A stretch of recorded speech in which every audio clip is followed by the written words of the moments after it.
When it comes to transportation in Santa Barbara, there are a few more important interchanges than the one at the 101 and Castillo Street. There's about 25,000 people on a given day, motorists who are coming through here, walking, biking, in cars. It's a very important access point for the Mesa, for Santa Barbara City College, and for the harbor, and then access to downtown. Castillo Interchange is one of our most heavily used interchanges. But almost since its construction in 1961, the Castillo Street interchange has had problems. It's built below the water table, so when you drive down it, you're going into the water table. And what we call that in engineering terms is it's a boat section. It was constructed like a boat. And if there's a leak in the boat, the water table just seeps up in it. And that's what happened shortly after its construction. Over the years, Caltrans has tried to solve the problem a number of times. This is the third project that we have pursued within the past 10 years. The recent project to install the pavers, we discovered that the water and the aggregate below it caused those pieces to lift up. As you might expect, the continually wet, uneven surface has caused a number of safety issues for all modes of transportation.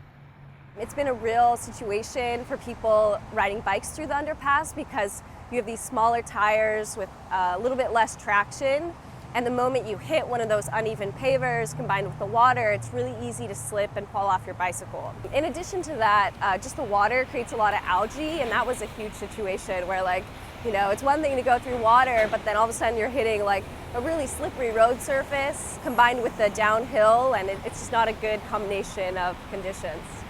And then that creates conflicts with pedestrians because cyclists sometimes ride on the sidewalk, and there's conflict points there, especially because the sidewalk is narrow. And there's also, with the excess moisture, water that splashes up and can potentially hit the pedestrians.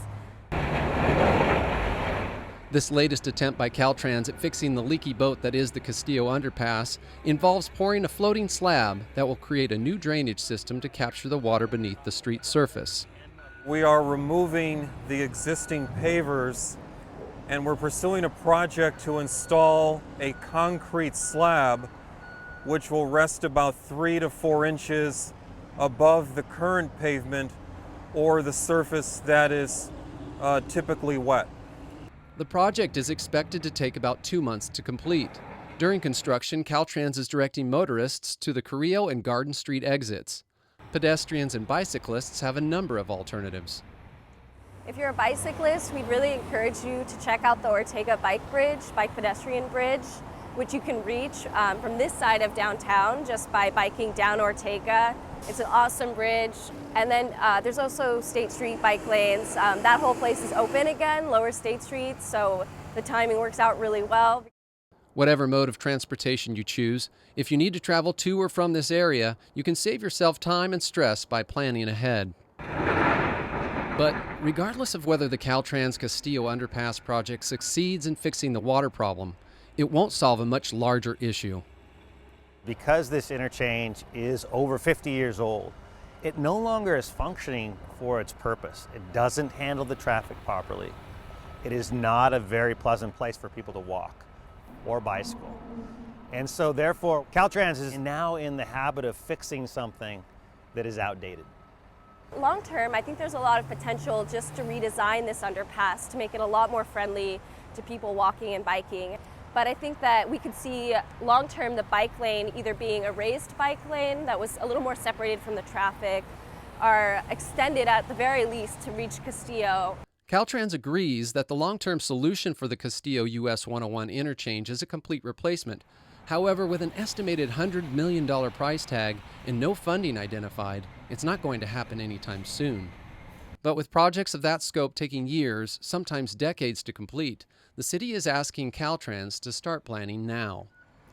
As our city continually gets more congested, and as 101 is improved to the south and more cars are introduced at the peak hour into our city, interchanges like this become the lifeblood infrastructure for the city in getting to work every day, getting to school, and getting to recreation like the waterfront and the harbor. It becomes vital that we renew this infrastructure. And our challenge for Caltrans is to come up with a plan that would actually fix the interchange, not only the leak, but create an interchange that works for this community. That's a very expensive task, but it's one that we need.